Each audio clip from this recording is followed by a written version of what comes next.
To any pony out there, if you're listening to this, I thank you. I feel the need to talk for a while.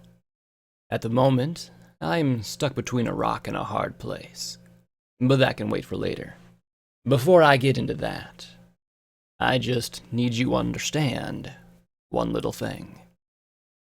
I am not a hero. I am not anything as noble as that, but some ponies call me that. I am also not a bounty hunter, but I do occasionally take on bounty requests. Want to know what I am?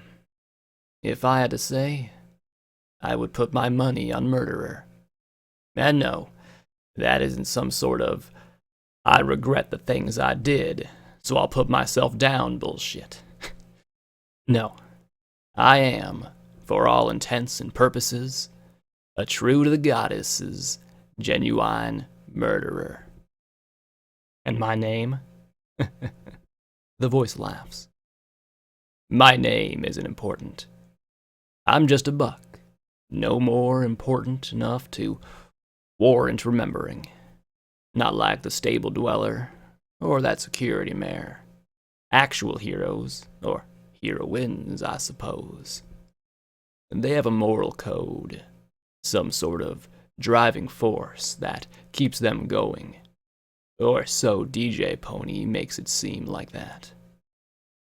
But me? My drive is to kill. Anyone and anything is good enough for me. But I take my bloodlust out on raiders, slavers, even those alicorns when the situation favors me. So, you might be asking yourself, is it murder if you're killing bad ponies? Trust me, I don't view those groups as ponies.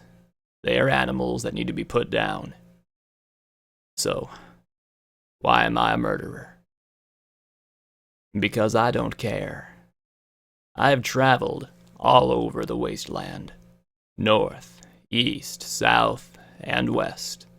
I go and I kill. I don't stop. I don't settle down. But honestly, the only thing that keeps me from killing innocent ponies is that I need supplies, and towns frown upon the killing of innocents. That doesn't mean that I don't kill innocents, though. In my travels, it isn't unheard of to stumble upon raiders or slavers that have captives. Ponies that they use as sex toys, beaten or stolen from. Ponies they will sell off to the highest bidder. And like I said, I am not a hero. These captives receive a single bullet through the skull from me. I don't have the time to escort them back to a town, and if I left them to get there themselves, there's a high chance they would meet the same fate anyway. Sure, it isn't ideal. Sure, I could spare a few days to escort them to town. But the fact of the matter is that I just don't care. I don't know them. I don't know them anything. And even if I did, I wouldn't help. The lives of ponies don't mean anything to me. But I don't want you to get the wrong idea and start thinking that I'm one of those ponies who had a tragic past and is now dead inside because of it. Some pony who wants revenge for something. I'm not that fucking weak. I grew up in Manhattan with my mother, father, and older sister. We had a happy, normal life. I was even a security guard for years. One day, I got bored with it and started guarding traders.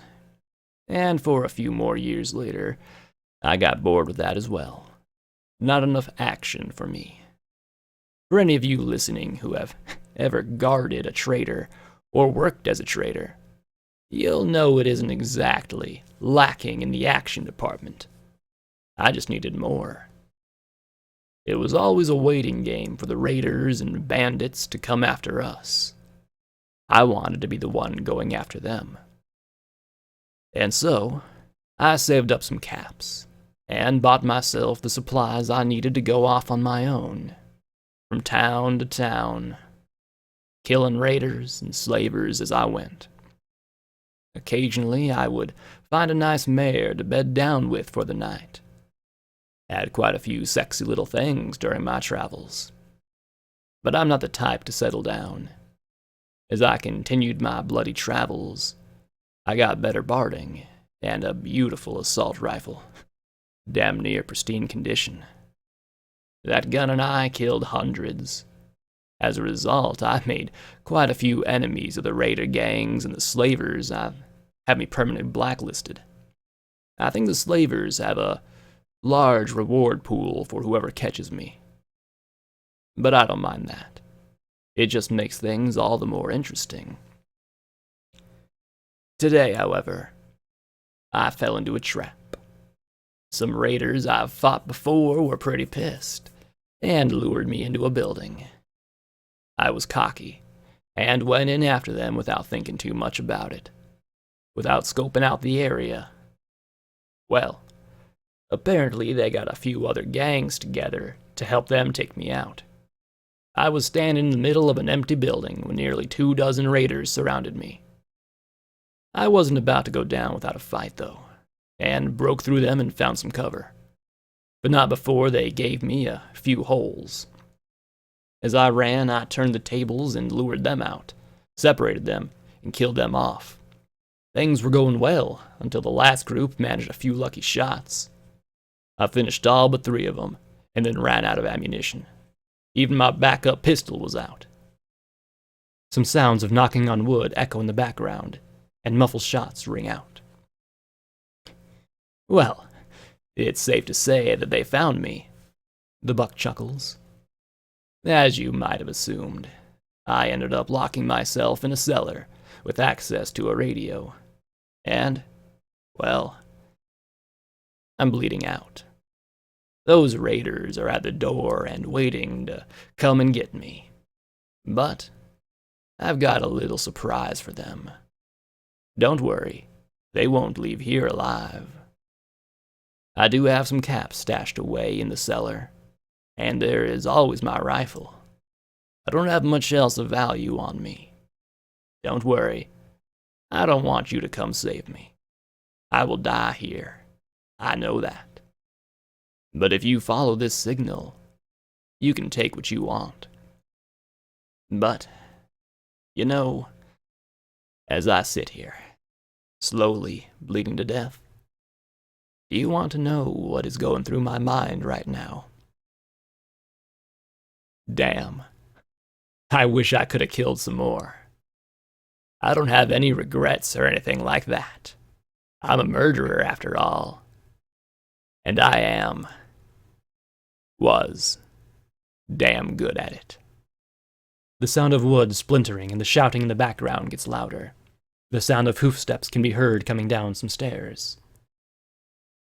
Well, that's all for me, I suppose. I have some guests that I need to greet. Take care of yourselves, and kill some raiders for me. Nothing but the sound of yelling and hoof steps can be heard. And then a new voice says, "Well, well, looks like you're finished, but we aren't quite done with you yet. Ripper, give him a healing potion.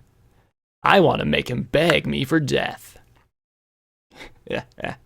Too bad that won't happen, the first buck says. The next moment, an explosion rings out. Then, silence.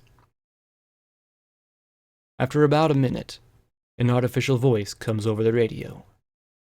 Message repeats.